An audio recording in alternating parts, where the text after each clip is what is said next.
তো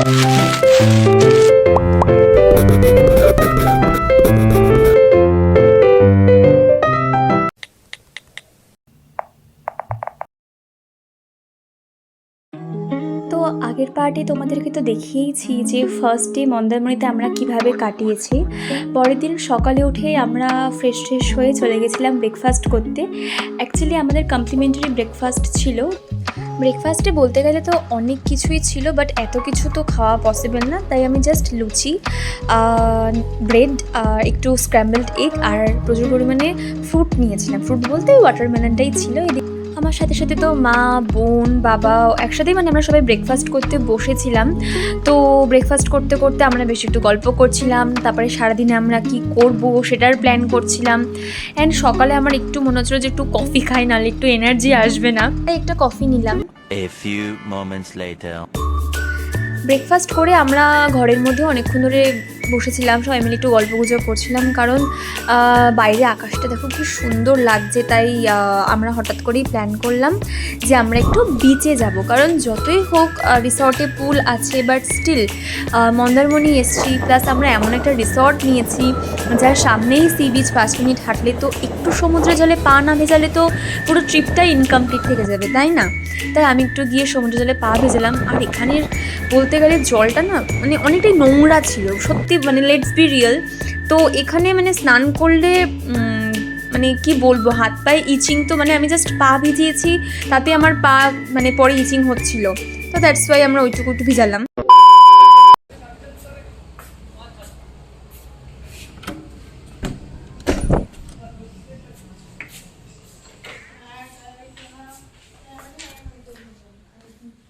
আজকে second day পুলের জন্য, সেকেন্ড ডে বা লাস্ট ডে পুলের জন্য আমরা রেডি। আমি একাই নাচলাম। ফার্স্টে তো মা বাবা বলেই ছিল যে আজকে ওরা পুলে আর নামবেই না, কারণ আগের দিন আমরা এতক্ষণ পুলে ছিলাম যে মানে ওদের নাকি আর ইচ্ছা করছে না। কিন্তু আমি বললাম যে না, আজকে যেহেতু লাস্ট ডে, কারণ আগামী দিন আমরা সকালেই চেক আউট করবো, তো আজকে পুলে তো নামতেই হবে। তো সেই কথা অনুযায়ী মা বাবাকে জোর করে টেনে নিয়ে এসেছি। আমার হাত পা মুখ তোমরা দেখে বুঝেছো ট্যান পড়ে গেছে। ওই ট্যান নিয়ে আমি আবার আরও ট্যান পড়াতে আমি আবার পুলে নেমে গেছি রোদের মধ্যে। তো আমি জলের মধ্যে একটু ক্যাপ করছি। আজকে আমি মানে সেকেন্ড ডের কিছু পুল মোমেন্ট আমি ক্যাপচার করেছি। ফার্স্টে আমি অ্যাজ ইউজুয়াল, যেহেতু জলটা অনেকটা গভীর ছিল আর আমার হাইট তো ছোট, তো আমি একটুখানি পা ডোবাচ্ছিলাম। তো এখানে আমি বসে বসে ধারে, মানে আমাদের পুলের মধ্যেই একটা জায়গা ছিল, মকটেল ওখানে বানানো হচ্ছিল, তো ওখানে বসে আমি মকটেল খাচ্ছিলাম। অ্যান্ড বাবা পাশ থেকে আমাকে কি হাসাচ্ছিল বারবার, পাশে গানও বাজছিল। আমার খুব ইচ্ছে করছিল যে আমি এই মানে র ফুটেজ রাখবো, কিন্তু গান বাজছিল তো কপিরাইটের জন্য আমি রাখতে পারিনি। এখানে মা বাবা কি সুন্দর সাঁতার কাটছে দেখো। আমার ওদের দেখে এত মানে জেলাসিও লাগছিল, বিকজ আমি সাঁতার কাটতে পারি না, আমার অ্যাকোয়াফোবিয়া আছে। আমি চেয়েও জলের মধ্যে বেশি গভীরে যেতে পারি না। মানে ক্যা বাতাও দুঃখ কি কাহানি। মানে আমার বোন ওখানে কিডস স্কুলে ছিল, আর এখানে বাবা মাকে প্রেশারাইজ করছিল যে বাবা মাকে ঠেলা দিয়ে ফেলে দেবে। অ্যান্ড তারপরে বাবা এখানে একটা জাম্প নিল। মানে এই সমস্ত দেখে না আমি স্টিল ধারেই বসে আছি, কিন্তু কারণ এ সমস্ত আমাদের হবে না। আর এখানে বাবা মাকে ফেলে দিয়েছিল, আমি তার জন্য এখানে ধারে বসে বসে জাস্ট ওদেরকে ক্যাপচারই করছিলাম। 2000 years later. তোমাদেরকে আমি একটা কথা বলতে চাই, এই যে মন্দারমণিতে এসে আমি এত মজা করি, বলতে গেলে it is one kind of my comfort place to visit. আমি অনেকবার মন্দারমণি এসেছি, বাট স্টিল আমি আজীবন পাহাড় লাভার্স থাকবো।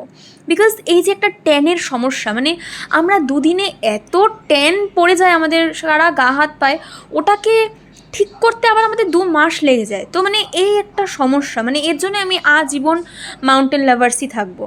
তো ওই করছিলাম আর কি, একটু ট্যান তোলার চেষ্টা, একটু skin care. One eternity later. তারপরে জাস্ট আমরা সবাই ঘুমিয়ে পড়েছিলাম। সত্যি বলতে আমাদের মানে দুপুরে যে আমরা খেতে যাব এই এনার্জিটুকু আমাদের ছিল না। তাই সন্ধেবেলা আমরা এক গাদা স্ন্যাক্স অর্ডার করেছিলাম, বেবি কর্ন, তারপরে চিলি ফিশ ছিল। আমি এর একটা ডিটেলস শর্টস অলরেডি আমার চ্যানেলে আপলোড করেছি, তো তোমরা চাইলে ওটা চেক আউট করতে পারো যে কীরকম কী অর্ডার করেছিলাম, কীরকম কী খেতে ছিল। তো সেগুলো খাওয়ার পরে আমরা রাতেবেলায় ওখান থেকে জাস্ট রাইস আর ডাল আর মা ওরা একটা আলু ভাজা টাইপসের অর্ডার করেছিল, বাট আমি জাস্ট ডাল ভাতই খেয়েছিলাম।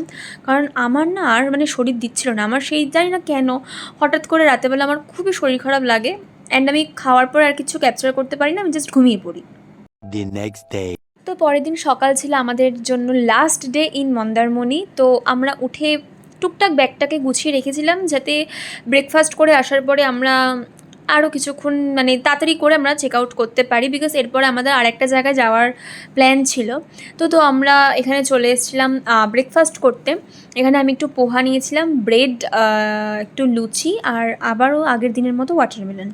তবে আমি জাস্ট ওয়াটারমেলনটা আর ব্রেড একটা লুচি খেয়েছিলাম, কারণ আমার শরীরটা মানে খুব খারাপ লাগছিলো, আর একটু পোহা খেয়েছিলাম। তা জানি না কেন আমার মানে জানি না আমার কেন হয়েছিল। তো তারপরে আসার পরে আমরা কিছুক্ষণ রুমে একটু রেস্ট নিলাম, বাকি রেডি হলাম, অ্যান্ড তারপরে আমরা ব্যাগ গুছিয়ে চেক আউট করার জন্য রেডি হলাম। তো এখানেই শেষ হচ্ছে আমাদের মন্দারমণির ট্রিপ। এখন বাড়ি ফেরার পথে আমরা। তো চলো।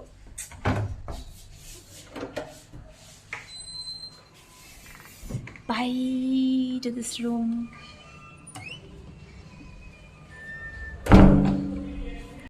না এখানে শেষ হচ্ছে না মন্দারমণির ট্রিপ, কারণ ওখান থেকে আমরা ডিসাইড করেছিলাম যে আমরা যাব হচ্ছে তাজপুরে। মানে তাজপুরে গিয়ে ওখানে যেরকম অনেক দোকান থাকে সেখান থেকে আমরা একটু রান্নাবান্না করিয়ে খাবো। অ্যান্ড এখানে এসে দেখলাম যে দেখো জল কতটা ছিল তখন। এত দূর ইউজুয়ালি জল থাকে না, যারা তোমরা তাজপুর গেছো তারা কিন্তু ডেফিনেটলি জানো এটা।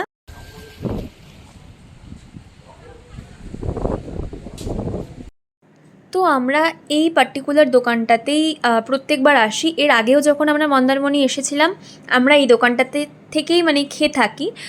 তো আমরা বলেছিলাম আমাদের জন্য 2 রকমের মাছ ভাজতে, একটা আমুদি মাছ মনে আছে, আর একটা মাছের নাম আমার মনে নেই। মাছ চেনাতে আমি খুবই কাঁচা। তো যাই হোক, আর করতে বলেছিল চিকেন। তো ওটা ওরা রান্না করছিল, অবশ্যই টাইম তো অনেকক্ষণই লাগতো। তো আমরা এখানটাতে একটু আশপাশটা ঘুরছিলাম, একটুখানি সমুদ্রের ধারে এসেছিলাম, অ্যান্ড তখন জল অনেকটাই ছিল, যেটা তোমাদেরকে আমি আগেও বললাম। মানে এতটা, এর আগেও যখন আমি তাজপুর এসেছিলাম আমি কিন্তু এতটা জল দেখিনি ইউজুয়ালি। ওখানে যখন ওই দোকানগুলোতেও আমি গেছিলাম আগের বার, বাট এবার তো সেগুলো কিছুই হয়নি। তাই ওই আর কি সমুদ্রের ধারে একটু বসে বসে হাওয়া খাচ্ছিলাম, কারণ মানে প্রচণ্ড গরম ছিল, মানে বলার বাইরে। অনেকক্ষণ ওই আশপাশটা ঘুরে ঘুরে দেখার পরে দেখলাম এখানে আমাদের একটা মাছ ভাজা দিয়েছিল, আর একটা মাছ ওরা খেয়ে কমপ্লিট করে ফেলেছে আমার বোন, আমি খাইনি, কারণ ওই বললাম আমার শরীরটা ভালো লাগছিল না এমনিও। তারপরে আমি একটুখানি শশা মাখা খেয়েছিলাম, সমুদ্রের ধারেই একজন বসেছিল সেখান থেকে নিয়ে এসেছি। তারপরে আমাদের খাবার রেডি হয়ে যায়। আমি জাস্ট মার থেকে একটু খেয়েছিলাম, কারণ আমি না মানে জানি না কেন, বাট আমি সেরকম কিছুই খেতেই পারছিলাম না, আমার শরীরটা খুবই মানে আনকমফোর্টেবল লাগছিল। তো আমাদের দুপুরের মেনুতে ছিল ডাল, ভাত, আলু ভাজা, আর ছিল হচ্ছে দেশি মুরগির মাংস, যেটার জন্য মেইনলি মানে আমার ফ্যামিলির সবার যাওয়া। আমি তো খাই না এমনিতেও, বাট আমার না গ্রেভিটা দেখে এতটা ইয়াম্মি লেগেছে, আমি লোভ সামলাতে না পেরে লাস্টে মার থেকে 2 বার গ্রেভি আর আলুটা দিয়ে খেয়েছিলাম। বাট সত্যি টেস্টটা দুর্দান্ত হয়েছিল। প্রচণ্ড গরম লাগছিল বলে সবাই খুব একটা করে খেতে পারেনি, বাকিটা আমরা পার্সেল করে নিয়ে চলে আসি। বাট সত্যি খাবারের টেস্ট সত্যি খুব ভালো ছিল।